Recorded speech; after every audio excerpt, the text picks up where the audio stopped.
Llevé a mi hijo de 3 meses, Leo, a la casa de mi marido para las fiestas. Pero mientras mi hijo dormía, mi sobrina, Lana Wright, y sus compañeras de clase lo subieron al piso de arriba y provocaron su terrible caída. Mi bebé nos dejó para siempre justo frente a mí. Perdió la conciencia. Lo levanté y traté de llevarlo corriendo a urgencias, pero ya era demasiado tarde. Se había ido antes de que lográramos llegar allí.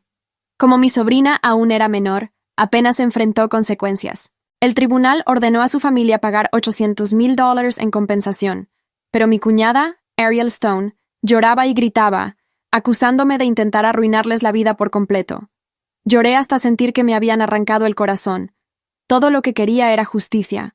Pero mi marido, David Wright, y mi suegra, Karen Bailey, solo me regañaron. Lana es solo una niña también. ¿De verdad vas a destruir su futuro solo porque tu hijo ya no está? Nunca obtuve mi justicia. Al final, el inmenso dolor y el enojo me vaciaron por dentro. Ese invierno, mi corazón no resistió tanta tristeza y me apagué. Cuando volví a abrir los ojos, estaba de vuelta en el día de la reunión familiar de las fiestas. Esta vez, llamé de inmediato a mis padres y les pedí que se llevaran a mi hijo. Pero incluso entonces, mi sobrina dejó caer a un bebé desde el piso de arriba. Apenas había enviado a mi hijo lejos y entrado al patio de mi suegra cuando un fuerte ruido estalló junto a mis oídos. ¡Pum! Un bebé, envuelto fuertemente en una manta, cayó pesadamente sobre las baldosas de piedra. Me quedé congelada y luego levanté la vista lentamente. En el segundo piso, mi sobrina me lanzó una mirada desafiante antes de darse la vuelta y salir corriendo. Mi marido y mi suegra salieron corriendo al escuchar el fuerte ruido. En el momento en que mi suegra vio lo que había sucedido, gritó: «Las piernas casi le fallan». Mi marido se acercó temblando y miró al pequeño. «Nina», dijo, con la voz muy temblorosa. El bebé ya no reacciona». No me atreví a mirar. Me di la vuelta y corrí directamente hacia el segundo piso. Mi sobrina se había encerrado en su habitación. Golpeé la puerta con fuerza. «Lana Wright, abre la puerta». «¿A quién dejaste caer por ahí?» No hubo respuesta desde dentro de la habitación, pero podía escuchar a mi sobrina riéndose con sus compañeras de clase. «Lana, ¿y si llaman a las autoridades? Mi mamá no me castigará, ¿verdad? Ella no lo hará. Tampoco es que lo hayamos hecho a propósito. Además, las autoridades no se llevan a los menores». Sus palabras intrépidas se clavaron en mis oídos como agujas. Empecé a temblar incontrolablemente. Puse todas mis fuerzas en empujar esa puerta de madera. «Salgan de ahí. ¿Siquiera entienden lo que acaban de hacer? Esto es una tragedia imperdonable». Mi marido, que había subido un paso demasiado tarde, me detuvo rápidamente. Tenía los ojos llorosos cuando dijo: «Nina, cálmate. No las asustes». Lo miré con profundo enojo en mis ojos. Había sido exactamente así en mi vida pasada también. Nuestro hijo nos había dejado, y él todavía estaba preocupado de que yo pudiera asustar a su sobrina. Mi suegra se secó las lágrimas y dijo: «Lana fue un poco demasiado lejos esta vez. Pero Nina, no presiones demasiado. Leo solo tenía 3 meses. Él ya se fue. Y eso es todo. Ustedes dos pueden intentarlo de nuevo y tener otro bebé». Me quedé completamente inmóvil. Me tomó unos segundos darme cuenta de lo que quería decir. Pensaban que el bebé que partió era mi hijo, pero yo acababa de entregarle mi hijo a mis padres. Entonces, ¿quién era el pequeño que yacía abajo? Mi marido subió las escaleras y me rodeó con sus brazos. «Nina, te juro que haré lo correcto por Leo». Él dijo: «Pero Lana aún es joven. No sabe lo que hace». Antes de que pudiera terminar, lo aparté de un fuerte empujón. «¿Qué quieres decir con que no sabe lo que hace? Si es tan ignorante, ¿por qué no asume ella misma el gran riesgo?» Luego agarré una silla y la golpeé con fuerza contra la puerta. La puerta de madera traqueteó violentamente, temblando tan fuerte que se sentía como si toda la casa temblara con ella. «Lana, ¿verdad? Sal de ahí de inmediato. Si no lo haces, echaré esta puerta abajo. ¿Por qué debería poder causar esto y actuar como si nada hubiera pasado? Incluso si el bebé de hoy no fuera mío, igual iba a buscar la verdad para él». Cuando vio lo fuerte que estaba golpeando la puerta, mi sobrina gritó desde adentro: «¡Basta! Si sigues golpeando, saltaré». Yo jadeaba por el esfuerzo. Me di la vuelta.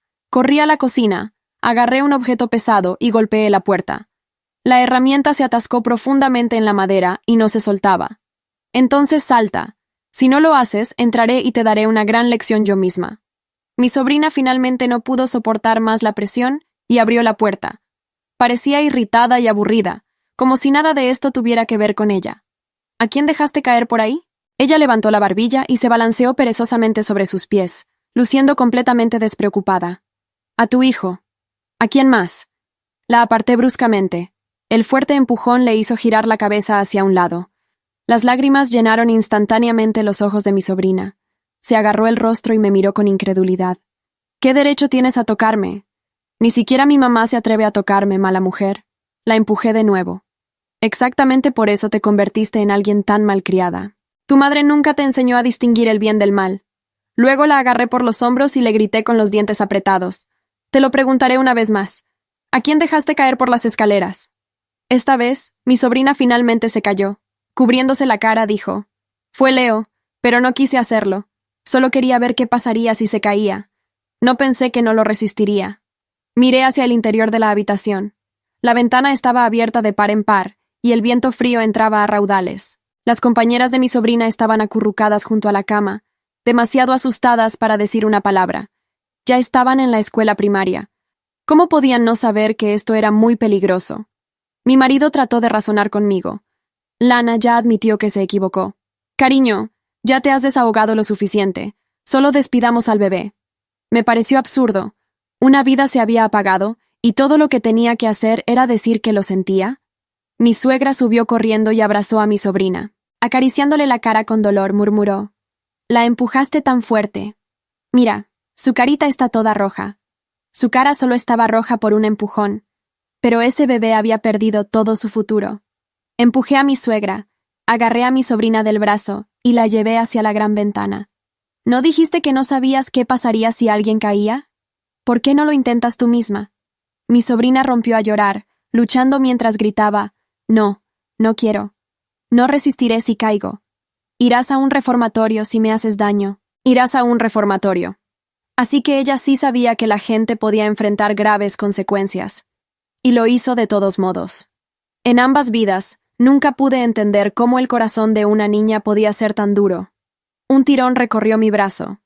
Mi marido me jaló, y la fuerza hizo que chocara. Un fuerte dolor me aturdió por completo. Mi marido se paró protectoramente frente a mi sobrina, con el rostro lleno de molestia. ¿Ya terminaste? Nuestro hijo ya nos ha dejado. ¿Por qué te desquitas con una niña? Tal vez deberías haberlo vigilado mejor. Él y mi suegra se pararon frente a mi sobrina, protegiéndola de mí. En mi vida pasada, ya lo había descubierto.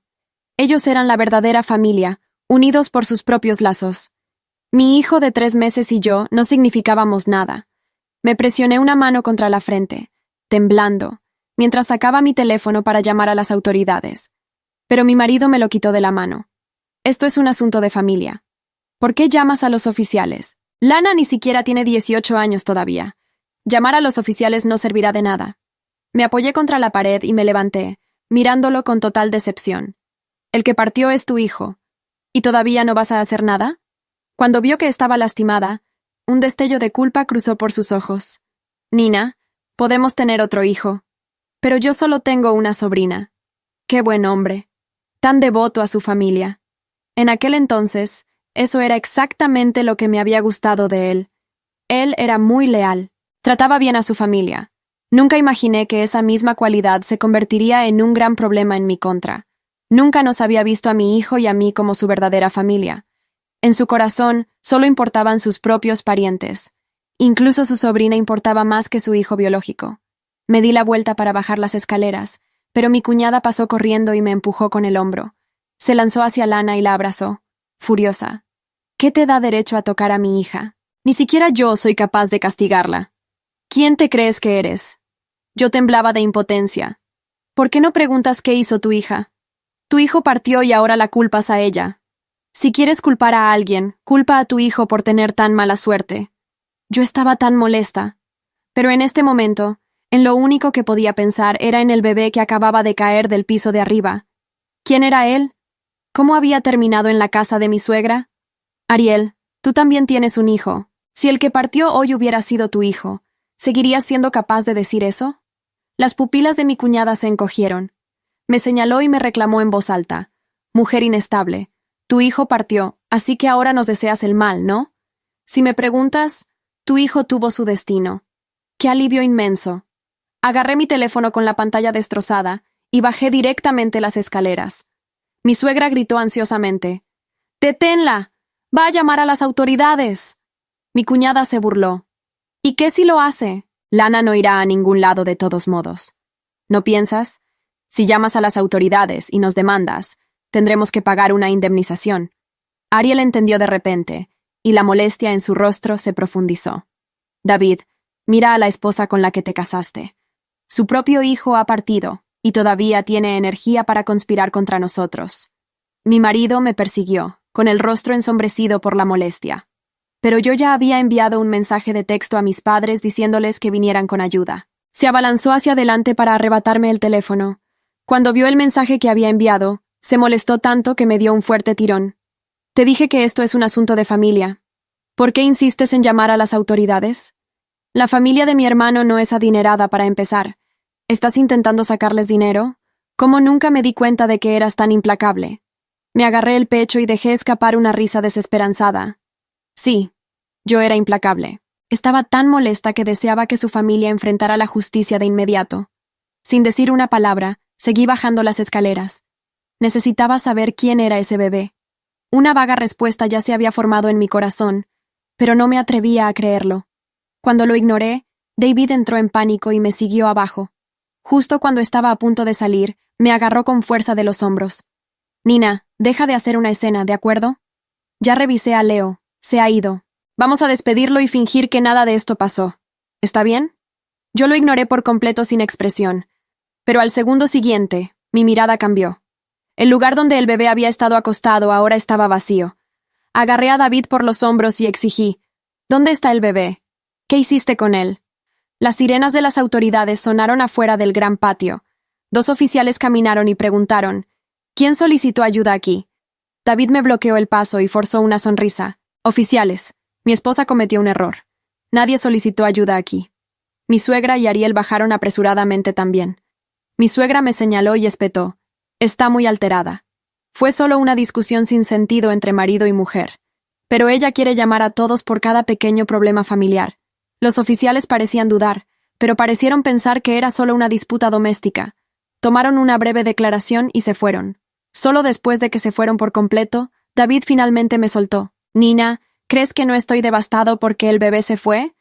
Pero si insistes en hacer esto público, ¿cómo se supone que Lana se enfrente a sus compañeros después? ¿Y qué pensará la gente de nuestra familia?». Me sequé las lágrimas frías de la cara. ¿Algo de eso vale más que una vida? Miré a mi alrededor, buscando al bebé, pero no estaba por ningún lado. Busqué en cada rincón de la casa, pero no pude encontrar al pequeño.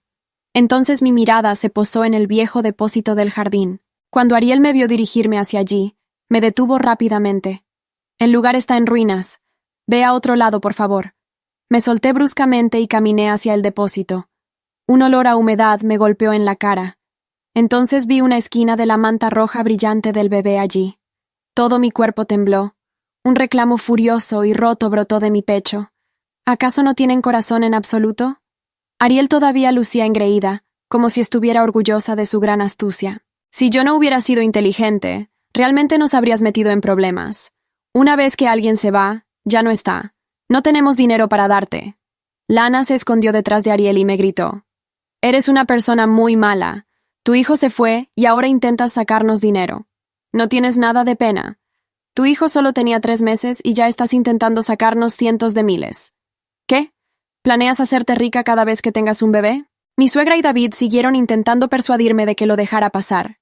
David me sostuvo del brazo y dijo: «Te compraré un lindo obsequio mañana. Deja de estar enojada. Es solo un niño. Podemos tener otro muy pronto». Todo mi cuerpo se debilitó. En este momento, solo quedaba un pensamiento en mi mente. Tenía que saber quién era ese bebé. «Sáquenlo de ahí», dije. «Nosotros lo despediremos». David frunció el ceño y miró el polvoriento depósito con evidente disgusto. Claramente no quería hacerlo. No pude evitar soltar una risa muy amarga. «¿Ese niño es tu familia y te da tanto rechazo?». David respiró hondo y se resignó, alcanzando una herramienta. Pero Ariel lo bloqueó, mirándome con total recelo. «David, tu esposa te está engañando. En el segundo en que saques a ese bebé, llamará a las autoridades. Luego arrastrará a tu sobrina a los tribunales. ¿Sabes cuánto tendrá que pagar nuestra familia? Lana también le tiró de la ropa. Tío David, no quiero pagar nada. Si pagamos, ya no podré ir a mi escuela. David dejó la herramienta a un lado y me dijo: el bebé ya se ha ido a descansar. Deja de perturbar su paz. Cerré los ojos. No se arrepientan de esto. Con eso, caminé tropezando hacia la puerta del patio. Ariel entró en pánico y me agarró la muñeca con fuerza. ¿A dónde crees que vas? Te lo advierto con mucha seriedad. Ni se te ocurra salir corriendo a llamar a nadie. Tienes que quedarte aquí hasta después de las fiestas. Entonces, simplemente diremos que tu hijo tuvo un terrible tropiezo por accidente. Para cuando pasaran las fiestas, no quedaría nada que probara lo que pasó desde arriba. Mi suegra se acercó con una cuerda y me ató las manos. Nina, sé buena niña. Mientras te portes bien, te prometo que todo estará bien. Luché 2 veces, pero fue completamente inútil. Miré a David de manera suplicante. ¿De verdad crees que llamo a las autoridades solo para sacarle su dinero? David apartó la mirada. Nina, pórtate bien. Deja de hacer cosas que lastimen a esta familia. Mientras mis manos estaban atadas, Lana se acercó y me empujó con burla en la cara. Me hizo una mueca y se rió. ¿No eras tan fuerte? Vamos, haz algo si puedes. Vamos, inténtalo. Apreté los dientes, temblando tanto que apenas podía mantenerme en pie. Pero al estar atada, no podía defenderme. Eres terrible, dije entre dientes. Tienes un corazón muy frío. Eso solo hizo que Lana se riera más. Me dio un fuerte empujón en el vientre. Un dolor agudo atravesó mi cuerpo debilitado y me mordí el labio con fuerza. Esperaba que a David todavía le quedara al menos una pizca de afecto hacia mí como su esposa. Esperaba que me desatara, pero solo se centró en consolar a Ariel y dijo casualmente: ¿cuánta fuerza puede tener una niña? La asustaste hace un rato. Solo deja que se desahogue un poco. Lana me empujó en el estómago de nuevo, burlándose de mí. Tu hijo tuvo su destino. Él tuvo lo que él merecía. ¿Quién dice que mi nieto se ha ido? Un fuerte reclamo resonó, seguido del sonido de las sirenas una vez más. Mis padres estaban de pie en la puerta con los oficiales, y en sus brazos estaba mi hijo, totalmente sano y a salvo. Leo. Mi Leo. Las piernas me fallaron. Si no hubiera estado atada a la silla, me habría desplomado en el suelo. Lo miré desde donde estaba, con los ojos llenos de lágrimas que no podían salir porque el dolor era demasiado grande para caber en simples lágrimas. Él dormía, rosado, tranquilo, completamente ajeno a todo lo que había ocurrido en esa casa. Mi madre lo tenía apretado contra su pecho con ambos brazos, como si lo hubiera sostenido así durante horas. Cuando me vio atada, su cara cambió de una manera que nunca le había visto. No fue sorpresa. Fue algo más frío, más resuelto. Uno de los oficiales dio un paso hacia adelante. ¿Quién le ató las manos a esta mujer? El silencio que cayó sobre la sala fue absoluto. Ariel soltó mi muñeca como si de repente quemara. Mi suegra retrocedió 2 pasos hacia la pared. David se quedó exactamente donde estaba, sin moverse, sin hablar, con esa expresión de hombre que acaba de entender que el suelo bajo sus pies no es tan sólido como creía. Lana fue la única que no retrocedió. Se quedó de pie en el centro de la sala con los brazos cruzados, mirando a los oficiales con esa expresión que yo conocía de ambas vidas, la de quien ha aprendido que las consecuencias son para los demás. Fue un juego, dijo Lana. Su voz era perfectamente tranquila. Estábamos jugando. Mi padre entró a la sala sin pedir permiso. Era un hombre de pocas palabras y movimientos lentos, pero cuando hablaba, la gente escuchaba. ¿Un juego? Miró la cuerda en mis muñecas. Luego miró a David. ¿Y usted también estaba jugando? David abrió la boca. La cerró. Abrió la boca de nuevo. Fue un malentendido, dijo finalmente. Un malentendido. Mi padre repitió la frase sin inflexión, como quien examina un objeto roto. Su esposa tiene las manos atadas. Hay un bebé muerto en el depósito del jardín. Y usted me habla de malentendidos. El oficial más joven ya estaba hablando por radio. El otro se acercó a mí y desató la cuerda con movimientos rápidos y profesionales. Cuando mis manos quedaron libres, el dolor tardó un segundo en llegar. Las marcas rojas rodeaban mis muñecas como pulseras. Mi madre cruzó la sala, me puso a Leo en los brazos y me rodeó los hombros con las suyas. Lo sostuve. Lo sostuve con todo lo que tenía.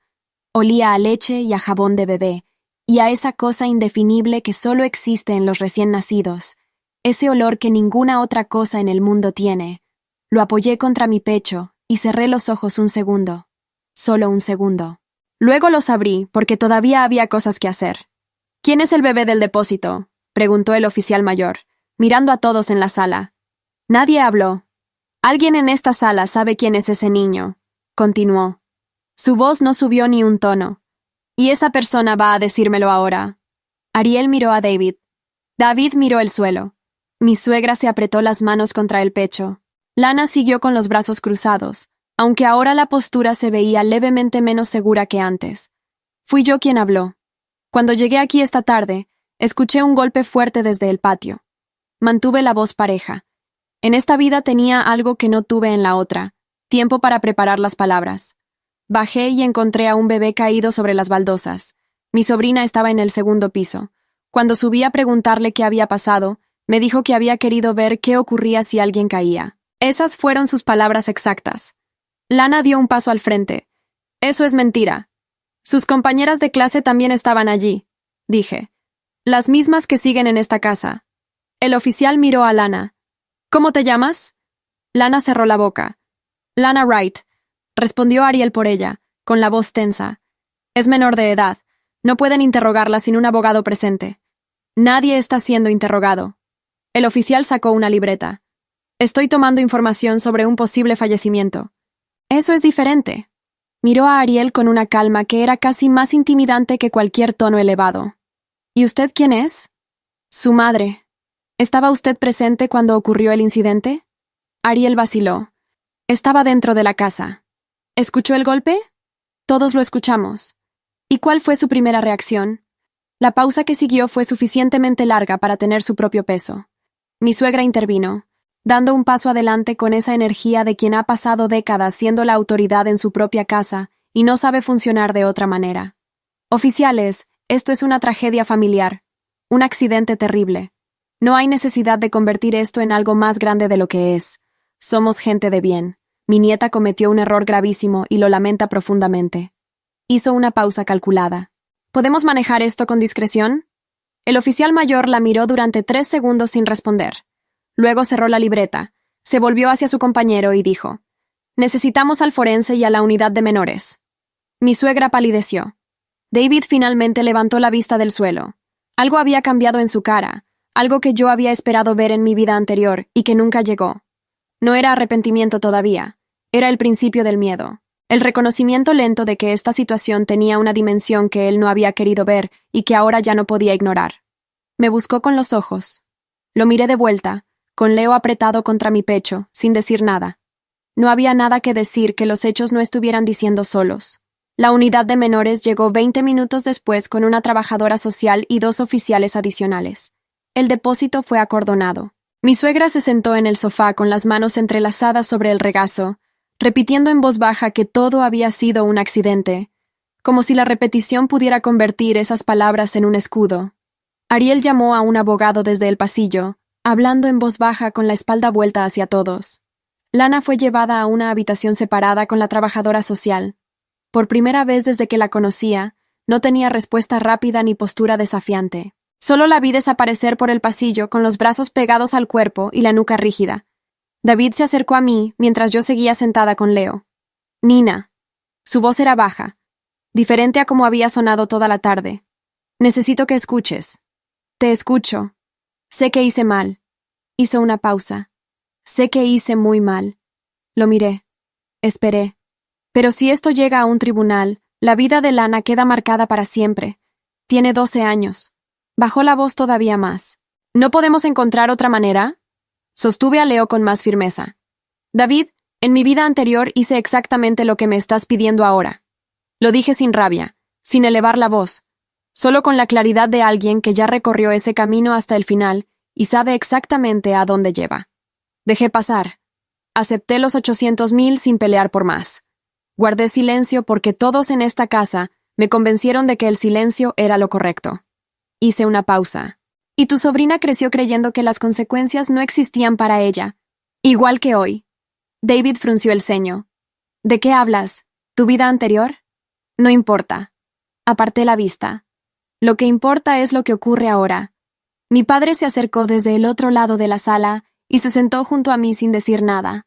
Su sola presencia era suficiente. Mi madre estaba en la cocina preparando algo caliente que nadie había pedido, pero que todos iban a necesitar, porque así era ella, resolviendo con las manos lo que las palabras no podían resolver. La trabajadora social salió de la habitación donde había estado con Lana. Era una mujer de unos 40 años, con el cabello corto y una carpeta bajo el brazo. Me buscó con la mirada. ¿Es usted la señora Wright? Soy Nina, la esposa de David Wright. ¿Puede acompañarme un momento? La seguí al comedor. Se sentó frente a mí con la carpeta abierta y un bolígrafo en la mano. La menor declaró que tomó al bebé del depósito porque quería ver qué pasaba si lo soltaba desde el balcón. Lo dijo sin inflexión, leyendo directamente de sus notas. Declaró que no pensó que causaría daño permanente. Me quedé en silencio.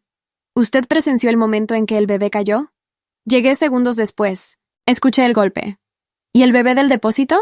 ¿Sabe usted quién es ese niño? No. Era la verdad. Cuando llegué aquí esta tarde, ese bebé ya estaba en la casa. No sé cómo llegó. La trabajadora social anotó algo. ¿Hay algún familiar en esta casa que pueda saber? Mi suegra es quien organiza estas reuniones. Ella sabe quién fue invitado. Asintió y cerró la carpeta. Una cosa más, señora Wright. Sus muñecas presentan marcas consistentes con una restricción forzada. ¿Desea presentar un reporte formal por eso? Miré las marcas rojas que todavía rodeaban mis muñecas. En mi vida anterior, habría dicho que no. Habría dicho que era un asunto de familia, que no quería complicar las cosas más de lo necesario, que David estaba bajo mucha presión y que yo también lo había estado. Habría encontrado 10 maneras de reducir lo que me habían hecho hasta convertirlo en algo manejable y pequeño. Sí, dije. Quiero presentar el reporte. La trabajadora social asintió y anotó algo más. Cuando volví a la sala, encontré a mi padre hablando en voz baja con el oficial mayor. No pude escuchar las palabras, pero vi cómo el oficial asentía y tomaba notas. Mi padre era un hombre que había trabajado 40 años como contador, que nunca levantaba la voz y que sabía exactamente qué documentos importaban y en qué orden. Llevaba en el bolsillo interior de su saco una carpeta delgada, que yo no le había visto cuando llegó. Cuando el oficial se alejó, me acerqué a mi padre. ¿Qué le diste? El mensaje de texto que me enviaste esta tarde. Me miró con esa calma suya que nunca confundí con indiferencia. Con la hora exacta, y las fotos que tomé cuando llegamos al patio antes de entrar. ¿Tomaste fotos? Tu madre me dijo que algo andaba mal cuando la llamaste. Se acomodó los lentes. Siempre tomo fotos cuando algo anda mal. Lo miré durante un momento. Luego apoyé la cabeza en su hombro por un segundo. Solo un segundo, porque Leo seguía en mis brazos y no había tiempo para más. Ariel salió del pasillo con el teléfono todavía en la mano y se plantó en el centro de la sala. El abogado dice que sin testigos directos del momento exacto de la caída, no pueden imputar a una menor por homicidio. Levantó la barbilla. La seguridad había vuelto a su cara. Esa seguridad específica de quien acaba de recibir munición. Lana no va a ir a ningún reformatorio, y sin imputación formal, la compensación económica es voluntaria. Mi suegra exhaló lentamente. David cerró los ojos. Yo no dije nada, porque Ariel todavía no sabía lo que yo sabía. No sabía que las compañeras de clase de Lana seguían en esa casa. No sabía que 3 niñas de primaria que habían presenciado todo estaban sentadas en el segundo piso, demasiado asustadas para hablar, pero perfectamente capaces de hacerlo si alguien les preguntaba de la manera correcta. Y no sabía que la trabajadora social ya había subido al segundo piso. Todavía no sabe lo que viene, pensé. Todavía cree que ganó, y eso estaba perfectamente bien. La trabajadora social estuvo en el segundo piso durante 35 minutos. Nadie en la sala habló mucho durante ese tiempo. Ariel revisaba su teléfono. Mi suegra tenía los ojos cerrados con las manos entrelazadas, en una postura que podría haber sido oración o podría haber sido simplemente el gesto de alguien que no sabe qué hacer con el cuerpo cuando la mente está demasiado ocupada. David se había sentado en el sillón del rincón y miraba el suelo con esa fijación vacía de quien está calculando sin encontrar los números correctos. Yo le di el pecho a Leo en silencio. Mi madre se sentó a mi lado. Cuando la trabajadora social bajó, venía con una expresión diferente a la que se había llevado al subir. Más asentada, más resuelta.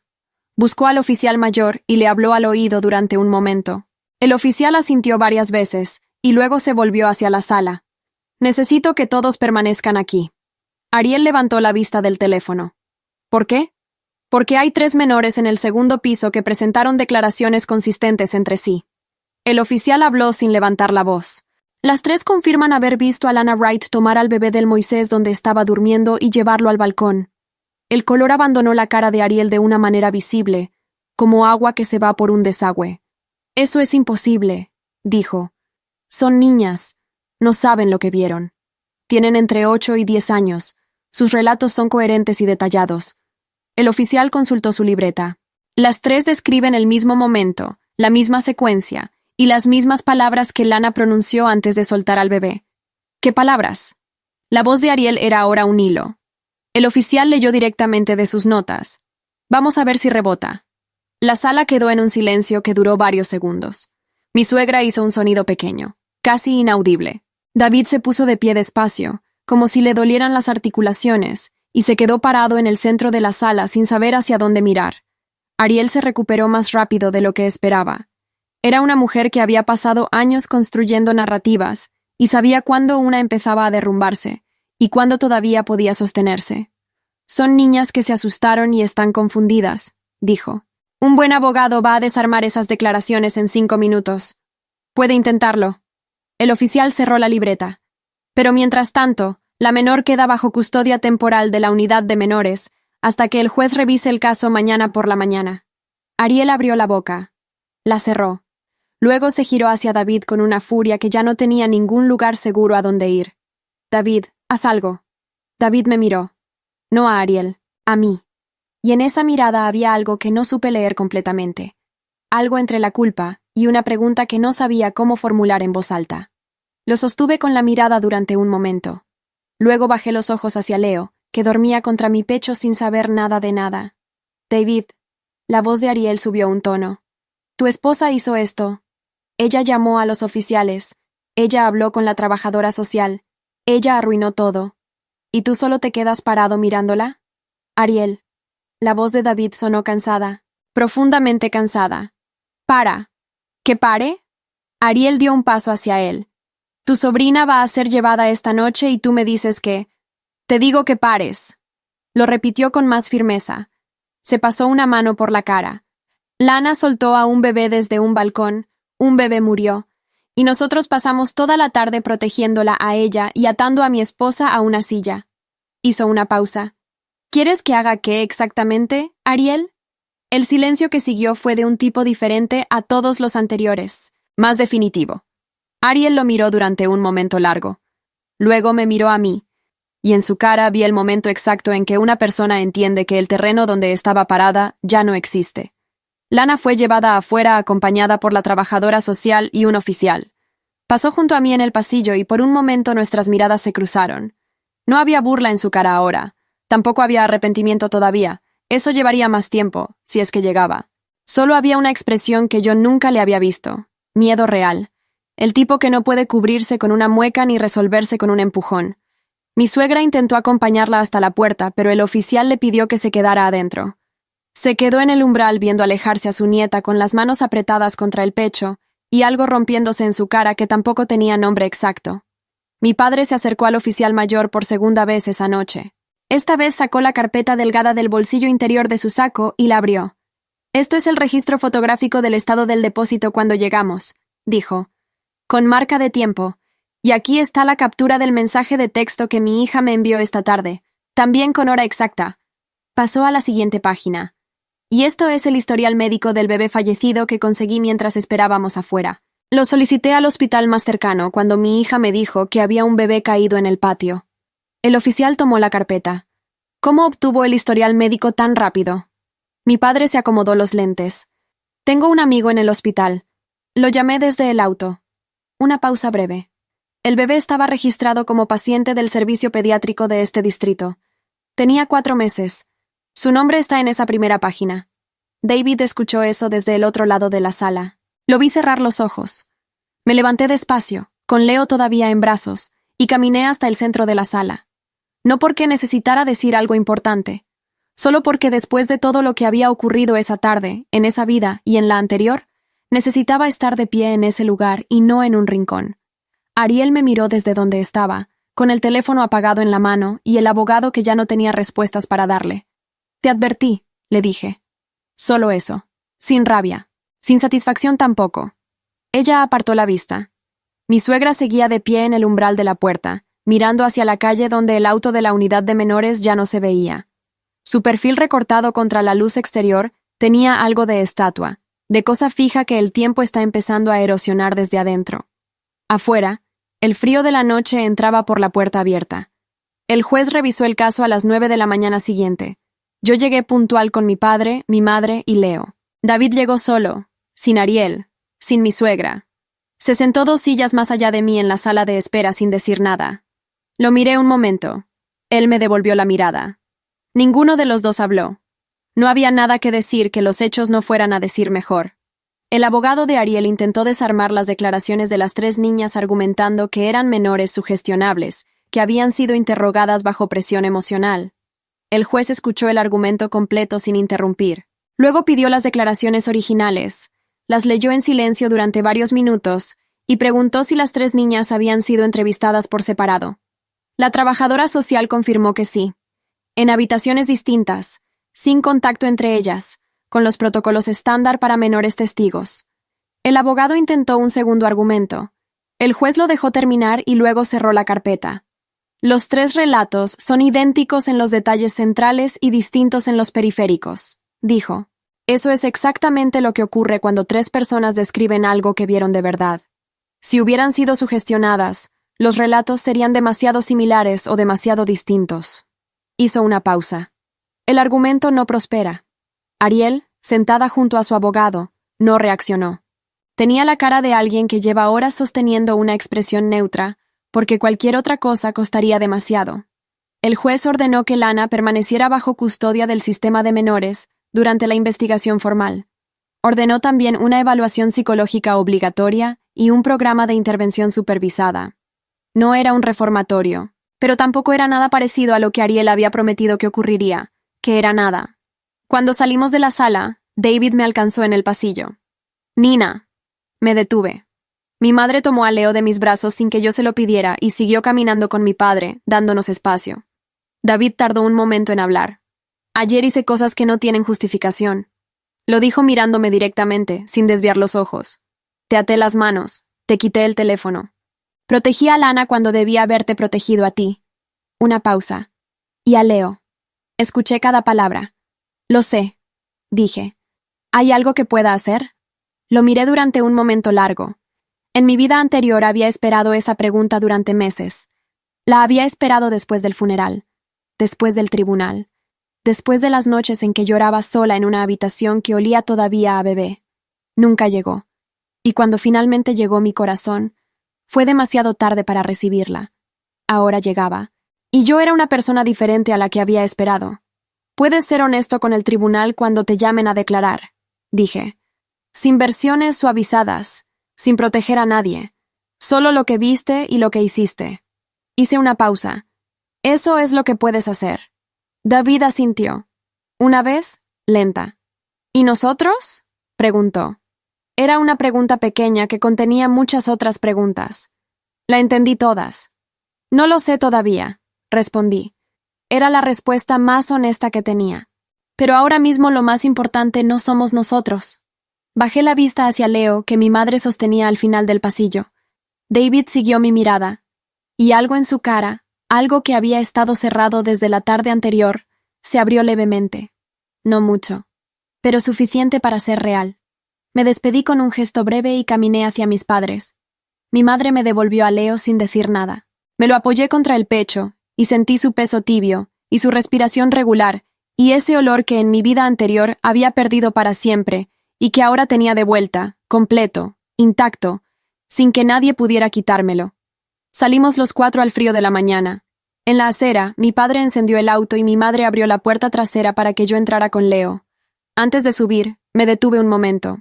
Miré el edificio del tribunal, la fachada gris, las ventanas altas, la bandera moviéndose despacio con el viento. Pensé en la otra Nina, la que había muerto ese invierno con el corazón roto y las manos vacías, la que había aceptado el silencio porque todos a su alrededor le dijeron que el silencio era lo correcto.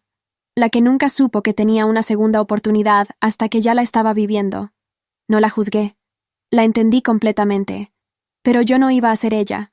Subí al auto. Mi madre me ajustó el cinturón del asiento del bebé, con esa minuciosidad suya que nunca había sabido agradecer bien y que ahora me parecía lo más valioso del mundo.